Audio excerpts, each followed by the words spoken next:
Dobble is a simple family game with a mathematical explanation. Here's a selection of cards from the Dobble deck. The concept of Dobble relies on there always being a matching symbol between any pair of cards. Is this really possible? Let's take a closer look. Can you spot the matching symbol on these two cards?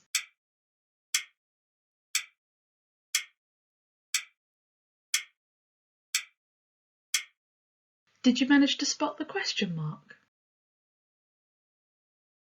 Let's try another pair. Can you spot this matching symbol?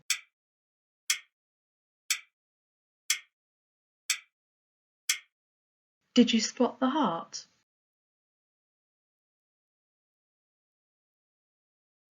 So we have a question mark matching the first pair of cards and a heart matching the second pair of cards. But which symbol matches the final pair of cards?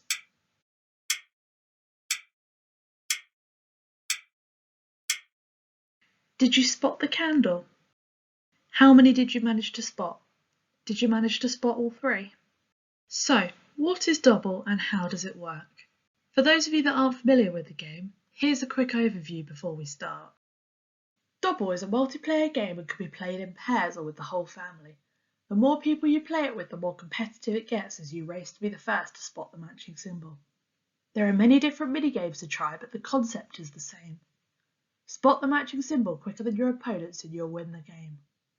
The more you play, the better you get at spotting the symbols. However, no new player is disadvantaged as the rules are so simple. Every card contains exactly 8 symbols.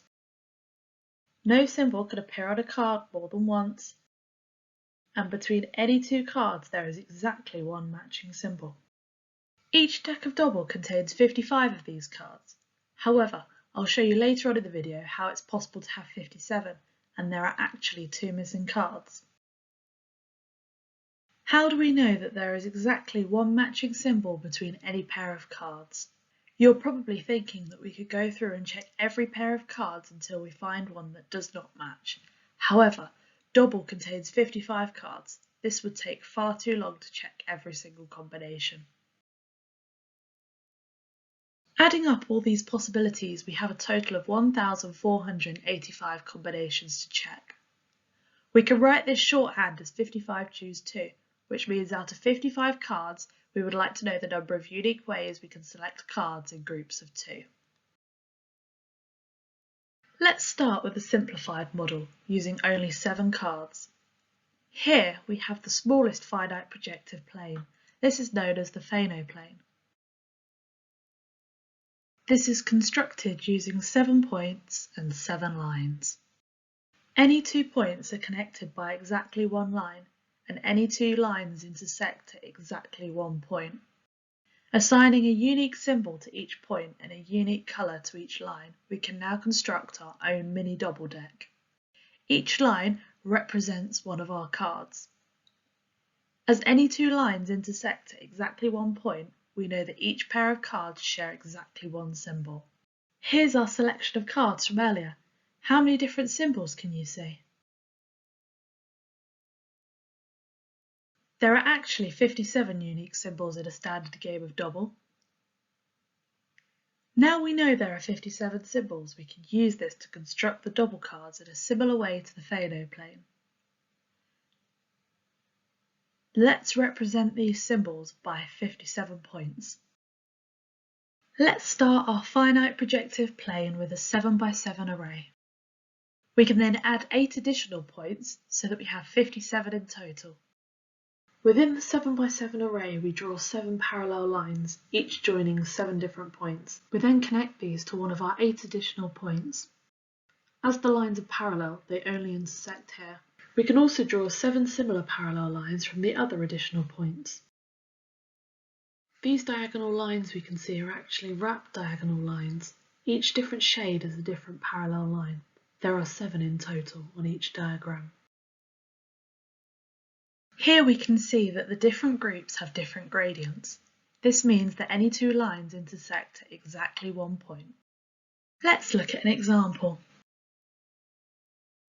Here we have the orange line, y equals minus x plus 6, and the pink line, y equals 2x plus 3. Don't worry too much about the wrap diagonal line, as for this example we just need to pay attention to the first part of the line. Solving graphically, we can see that the lines cross at the point 1, 5. We can also show this algebraically by solving simultaneous equations. On our graph, our lines cross multiple times. However, we're only interested in looking at the discrete points. We can ignore those lines crossing in between our points. Back to our sets of parallel lines. We have 8 sets of parallel lines, with each set containing 7 lines. 8 times 7 gives us 56. Earlier I told you that there were 57 cards, so where does our final card come from? Joining up all 8 of our additional points that lie outside of these parallel lines gives us our 57th and final card. So, back to our original question, how do we know that there is exactly one matching symbol between any pair of cards? Here we have our 57 symbols shown by points on a 7x7 array plus 8 additional points. For simplicity, we've shown different gradients in different colours and different cards within those gradients as different shades of that particular colour.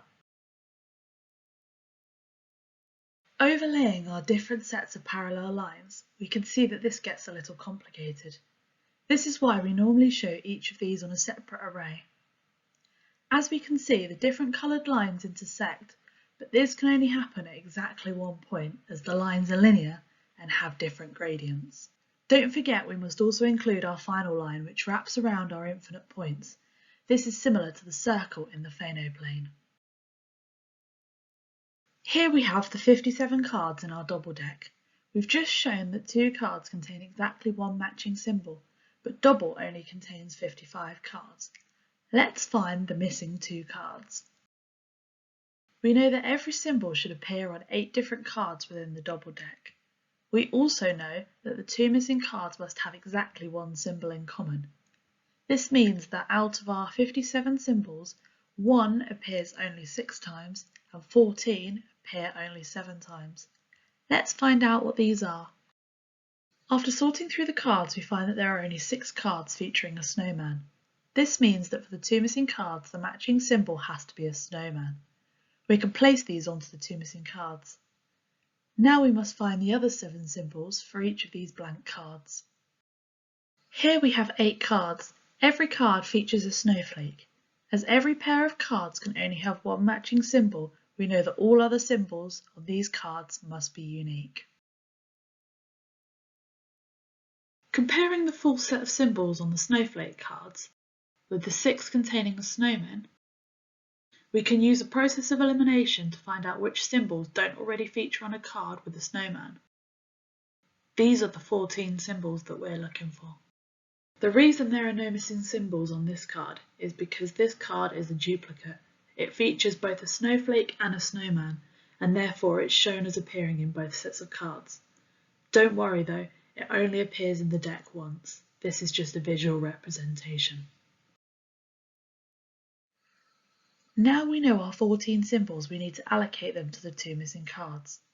Is it as simple as picking 7 for our first card and having 7 left for our second one? Unfortunately not. As there is exactly one matching symbol between any pair of cards, we must note the symbols that have already appeared together and place these on opposite cards, as they cannot appear together on 2 separate cards. Let's take one of our symbols, for example the hammer.